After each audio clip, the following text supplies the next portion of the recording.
இன்று வரைக்கும் கண்ணகி ஒரு கற்புக்கரசி என்று போற்றப்பட்டு வருகின்றது. இதற்கு காரணம் என்ன? ஏன் இவ்வாறு ஒரு கற்புக்கரசியாக இருந்தவர் மதுரையை எரிக்க வேண்டி வந்தது என்பது தொடர்பான ஒரு பதிவாகத்தான் இந்த பதிவு இருக்கின்றது. அதற்கு முன் எங்களுடைய சேனலை நீங்கள் முதலியாக பார்வையிடுகின்றீர்கள் என்றால் முதலில் சப்ஸ்கிரைப் பண்ணுங்கள், தொடர்ச்சியாக பார்க்கலாம். மதுரையை எரித்த கண்ணகி என்று சிலப்பதிகாரத்தில் வரிகள் இடம்பெற்று இருக்கும். ஆம், சிலப்பதிகாரத்தில் தலைவன் தலைவி என்றால் அது கோவலனும் கண்ணகியும் மட்டுமே. கோவலனின் மனைவியாக கண்ணகி அவளுடைய சிறந்த ஒழுக்கத்தினாலும் மற்றும் கற்பின் இலக்கணமாகவும் பத்தினி பெண்களின் அடையாளமாக திகழ்ந்தவர். ஒரு பெண்ணின் தைரியம், மாற்றல், ஆளுமை மற்றும் திறன் ஆகிய மொத்த பண்பிற்கும் அடையாளமாக வாழ்ந்தவள் இந்த கண்ணகி. தனது ஆசை காதல் கணவன் தப்பே செய்யாத குற்றத்திற்காக தண்டிக்கப்பட்டதனால் மதுரை முழுவதையும் முற்றிலுமாக எரித்த கண்ணகி என காப்பியங்களில் அறியப்பட்ட கண்ணகி பற்றி விரிவான தொகுப்பாகவே இது அமைகின்றது. ஐம்பெருங்காப்பியங்களின் முதன்மையானது இந்த சிலப்பதிகாரம். இதனை எழுதியவர் இளங்கோவடிகள். சிலம்பு சக அதிகாரம் சிலப்பதிகாரம். சிலம்பின் மூலம் உருவான படைப்பு என்பதனால் இதற்கு சிலப்பதிகாரம் என்று பெயர் வந்தது. கோவலன் காவிரி பூம்பட்டினத்திற்கு பெரும் வணிகன் மாசத்துவானின் மகன் ஆவான். அவனது தந்தை பெரிய வணிகர் என்பதனால் செல்வ செழிப்பிற்கு குறைவில்லாமல் வளர்கின்றான் கோவலன். காவிரி பூப்பட்டினத்து பெரு வணிகன் மாநாயகனின் மகள் கண்ணகி. இவளும் நல்ல பொருளாதாரம் மிகுந்த ஒரு வீட்டிலேயே வளர்ந்த இவர்கள் இருவரும் இவர்களது பெற்றோர்கள் முடிவு செய்து திருமணத்தினை நடாத்தி வைக்கின்றார்கள்.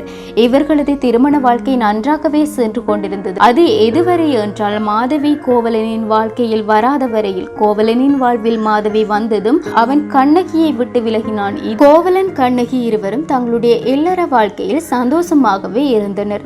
இருந்த போதும் கோவலன் சிறுவயது முதல் ஒரு இசை பிரியன். அவனுக்கு பல இசை கருவிகளை வாசிக்க கூட தெரியும்.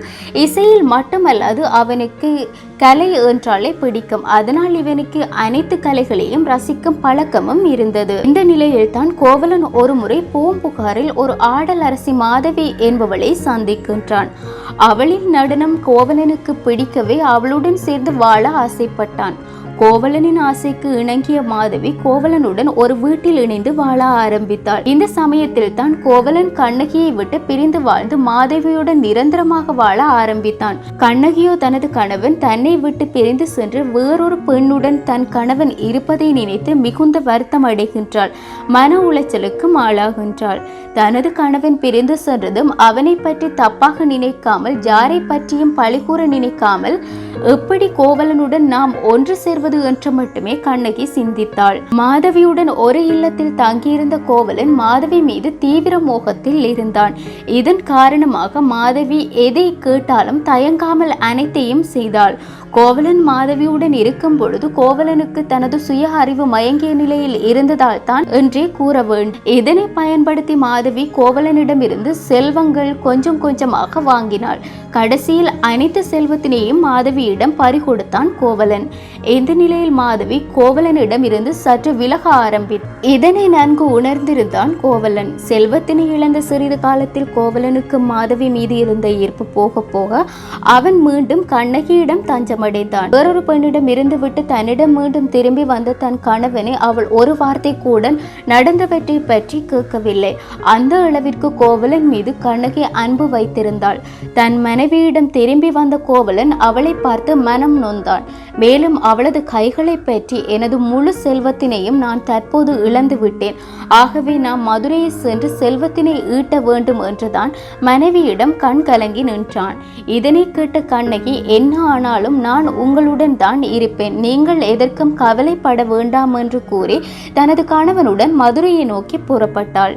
கண்ணகியும் கோவலனும் மதுரை வந்து சேர்ந்தனர். ஆனால் அவர்களிடம் சுத்தமாக காசு இல்லை. எனவே தான் அணிந்திருந்த மாணிக்கத்தாலான காட்சிலம்பினை கோவலனிடம் கொடுத்து அதனை விற்று பணம் வாங்கி வரும்படி கூறினான். மாணிக்கத்தின் ஒரு கல்லே பல ஆயிரங்கள் போகும். அதிலும் கண்ணகி காலில் அணிந்திருந்த சிலம்பு முழுவதும் மாணிக்கத்தால் ஆனவை. ஆகையால் அதன் விலை மதிப்பு கணக்கிட முடியாத அளவிற்கு இருக்கும். அந்த காட்சிலம்பினை எடுத்துக்கொண்டு அதனை விற்பதற்காக கடை வீதியை நோக்கி நடந்தான் கோவலன். அந்த சமயத்தில் மதுரையை ஆண்ட மன்னனின் மனைவி காட்சிலம்பினை அந்த அரச சபையின் பொற்கொள்ளன் திருடினான். அதே சமயத்தில் கோவலன் காட்சிலம்பினை விற்க கடை வீதியினை நோக்கி வந்தான். இதனை தனக்கு சாதகமாக்கிய அரசனின் காட்சிலம்பினை கோவலன் தான் திருடினான் என்று அரசரிடம் போய் கூறினான்.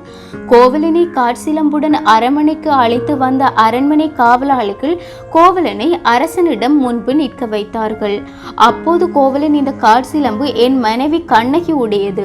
நாங்கள் அனைத்து செல்வத்தையும் இழந்து மனவேதனையோடு எங்களது இடத்தில் இருந்து கிளம்பி செல்வம் மீட்ட மதுரை வந்துள்ளோம். இந்த காட்சிலம்பு அரசியுடையது அல்ல என்று கூறினான்.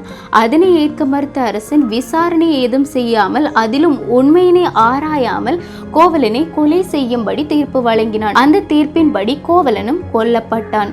கோவலன் கொல்லப்பட்டதை அறிந்த கண்ணகி கண்களில் கண்ணீர் ஊற்றெடுத்து அதோடு கோபம் அனலாயிருந்து அவள் அக்கினி குழம்பு போன்று தன்னுடைய மற்றொரு காட்சிலம்பினை எடுத்துக்கொண்டு அரண்மனையை நோக்கி விரைந்தாள்.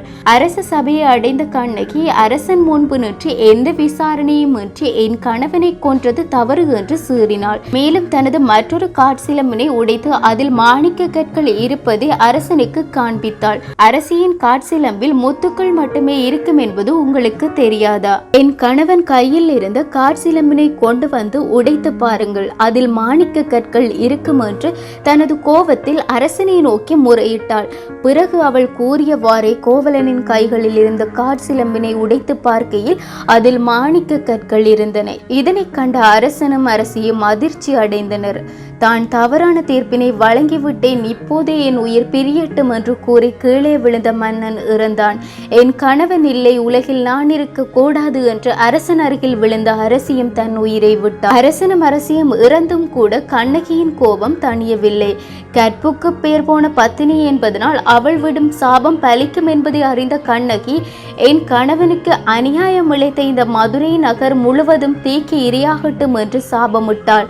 பத்தினி விட்ட சாபம் பலித்தது. அவளின் சொல்லுபடி மதுரை நகர் முழுவதும் கொந்தளித்து கொழுந்து விட்டு எரிய ஆரம்பித்தது. மதுரையை எரித்துவிட்டு அழுது கொண்டே சித்த பிரமை இல்லாதவள் போன்று நடக்க ஆரம்பித்தாள் கண்ணகி.